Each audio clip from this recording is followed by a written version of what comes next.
Hello दोस्त, नमस्कार। मैं एडवोकेट प्रमोद कुमार एक बार मुखातिब हूं फिर से लॉर्ड्स एनसीआर पर, जहां पर आपको कानून की तमाम रेमेडी, मौजूदा हालात से जुड़े हुए तमाम ऐसे डिस्प्यूट्स, चाहे वो फैमिली विवाद से हों या कोई फीमेल से जुड़े हुए विवाद हों, उस पर मैं आपसे जानकारी शेयर करता हूं। इसी कड़ी में आज मैं बात कर रहा हूं झूठे रेप केस की। आप सभी जानते हैं कि आजकल महिलाएं स्कोर सेटल करने के लिए, ब्लैकमेलिंग के लिए और भी बहुत सारे रीजंस होते हैं, एक्सटॉर्शन के लिए या फिर ब्लैकमेल करके शादी करने के लिए या अपनी कोई बात मनवाने के लिए महिलाएं, लड़कियां केस करती हैं, रेप केस करती हैं, झूठा रेप केस करती हैं। तो आज इसी कड़ी में मैं एक केस का रेफरेंस ले रहा हूं और ये केस अभी हाल में आपने सुना होगा, बरेली का केस है। मीडिया में आपने सुना होगा, न्यूज चैनल पे आपने सुना होगा, पेपर में आपने पढ़ा होगा। ये केस 2018 का है, 2018 का। एक मां कंप्लेंट देने जाती है कि हमारी जो बेटी है उसका अपहरण हो गया है और अपहरण करके उसका रेप किया गया है। बाद में पुलिस इसकी तहकीकात करती है। पुलिस तहकीकात करने के बाद रेप का केस एफआईआर रजिस्टर्ड हो जाता है।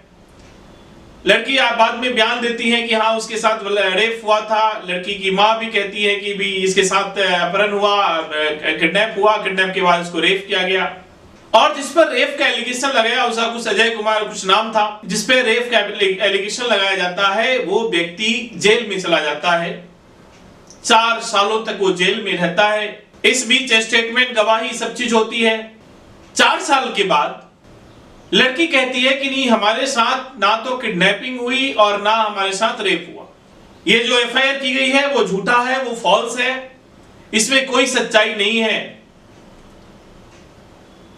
तब कोर्ट जो है वो बहुत सख्त हो जाती है और कोर्ट सख्त होते हुए कहती है कि जिस कानून का इस्तेमाल, जिस संगीन धाराओं का इस्तेमाल किया गया ब्लैकमेलिंग के लिए या झूठे केस को फाइल करने के लिए, उसमें वो व्यक्ति 4 साल तक जेल में रहा। इन 4 सालों में उसे क्या क्या सहना पड़ा, क्या क्या उसकी समस्याएं आई, उसके परिवार कैसे रहे होंगे। तो 4 साल जो रहने की सजा है वो समथिंग 1653 दिन, 1653 डेज वो जेल में रहा। तो कोर्ट ने कहा कि अब आपको भी 1653 डेज जेल में रहना पड़ेगा। ये आपके लिए सजा है क्योंकि आपने गलत तरीके से कंप्लेंट फाइल किया, गलत आपने एफआईआर कराई और गलत तरीके से वो व्यक्ति 4 साल तक उसकी जिंदगी के 4 साल उसने बर्बाद किए हैं एक फेक केस को डील करने में, एक फेक केस की सजा में। तो 1653 दिन जेल में अगर वो रहा है तो 1653 दिन आप भी जेल में रहेंगी। और इतना ही नहीं, 195 में आपने गलत गवाही दी है, गलत आपने स्टेटमेंट दिया है, गलत आपने एफिडेविट दी है।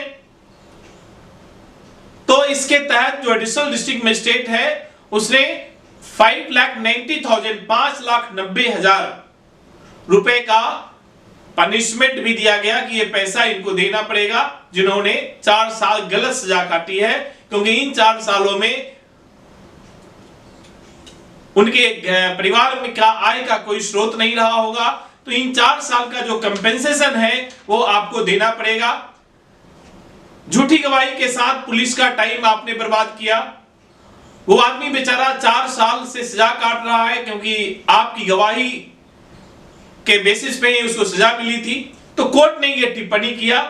कोर्ट ने यह भी कहा कि यहां ये बहुत बड़ा निर्णय कोर्ट ने दिया, एक ऐतिहासिक निर्णय दिया। और कोर्ट ने बोला कि देखिए मैडम, जितने समय ये आदमी जेल में और अंदर में था, 4 साल हो चुके हैं, लगभग 4 सालों के हिसाब से 1653 दिन बनता है। 1653 दिन जेल में आपको भी रहना पड़ेगा। और इन 1653 दिन में के अलावे 5,90,000 जो जेल में रहते हुए जो इनकम का जो नुकसान हुआ है, जो बाकी जो नुकसान हुए हैं, उस नुकसान के बदले 5,90,000 और देना पड़ेगा। तो ये कोर्ट ने सजा सुनाई। तो दोस्तों, मैं इसलिए इस वीडियो को बना रहा हूं क्योंकि बड़े पैमाने पर देखिए कानून में जो लॉ बने वो फीमेल के संरक्षण के लिए बने, वो महिलाओं के सुरक्षा के लिए बने, उसकी सिक्योरिटी के लिए बने। लेकिन जब महिलाएं जो है अपने स्कोर सेटल करने के लिए, ब्लैकमेलिंग के लिए, एक्सटॉर्शन के लिए या फिर और कोई बात मनवाने के लिए गलत तरीके से किसी को संगीन धाराओं में इंडल्ज करके उसकी रिपुटेशन को, उसकी फैमिली को, उसके तमाम चीजों को हैरेस किया जाता है, तो ऐसे केस में अब कोर्ट भी सख्त हो गया है। और ये एक ऐतिहासिक जजमेंट है, आपने पेपर में पढ़ा होगा, न्यूज़पेपर में पढ़ा होगा, हर जगह पढ़ा होगा। तो अब पहले वाली स्थिति नहीं है।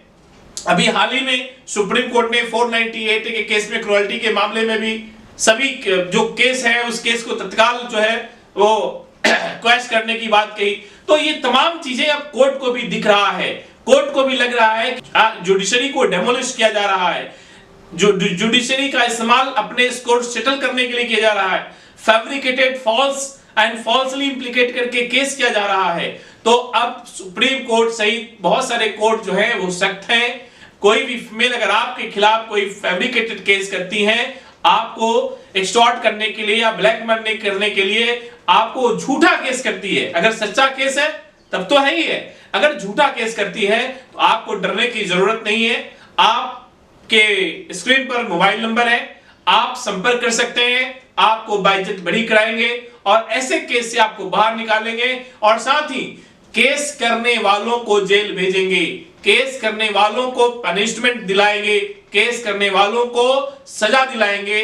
अगर आपको लगता है कि आपके ऊपर कोई फेक केस किया गया है, अगर आपको लगता है कि आपको गलत तरीके से रेप केस में फंसाया गया है, अगर आपको लगता है कि आप को गलत सजा दे दी गई है, तो आप ऐसे केस को लड़ सकते हैं। इस केस का रेफरेंस ले सकते हैं, इलाहाबाद हाई कोर्ट का केस है, बरेली का मैटर है, 2018 में एफआईआर रजिस्टर्ड हुआ था और अब जाकर के इलाहाबाद हाई कोर्ट ने जो है बरी करते हुए बात कही और अपोजिट पार्टी को, जिसने जो विक्टिम बताया था अपने आप को, उसको एक्यूज बनाते हुए उसको जेल भेज दिया।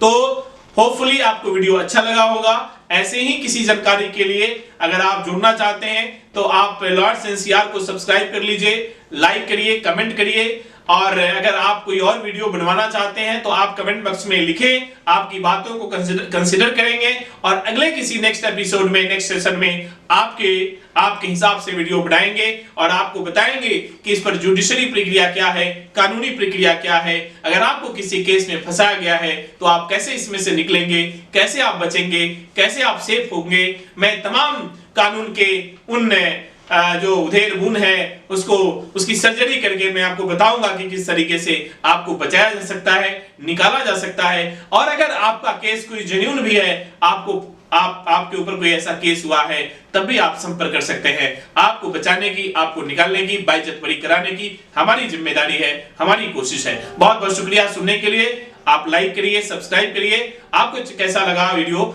ये भी अपने कमेंट बॉक्स में जरूर लिखिए। बहुत बहुत शुक्रिया, बहुत बहुत धन्यवाद।